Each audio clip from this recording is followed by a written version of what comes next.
Hello കൂട്ടുകാരെ, നമ്മുടെ മഴയൊക്കെ മാറി നമ്മുടെ തക്കാളിയൊക്കെ പൂവിട്ട് തുടങ്ങി. അത്യാവശ്യം കായൊക്കെ പിടിച്ച് തുടങ്ങിയിട്ടുണ്ട്.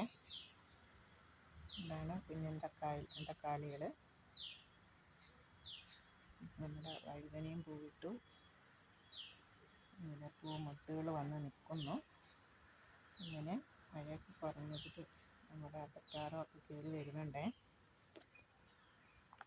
തക്കാളി ഇവിടെയും തക്കാളി ആയിട്ടുണ്ട്. പിന്നെ ഈ ചീര നമ്മുടെ പൂത്തുപോയി, അത് ഞാൻ അരിയാവാൻ നിർത്തിയിരിക്കുകയാണ്. അപ്പം പച്ചച്ചീരയാണ്. അപ്പം ഇതിൽ നിന്ന് അരി പാകി അടുത്ത ചട്ടിയിലേക്ക് പിടിപ്പിക്കാം.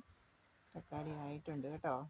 ഇതാണ് നമ്മുടെ തക്കാളി കൃഷി. അപ്പോൾ എല്ലാവരും ചെറിയ തോതിൽ നമ്മുടെ വീട്ടുമുറ്റത്തൊന്ന് പിടിപ്പിക്കുകയാണെങ്കിൽ ഇങ്ങനെയുള്ള ഔഷധക്കൂട്ടുകളും പച്ചക്കറികളും ഒക്കെ നമുക്ക് കിട്ടും.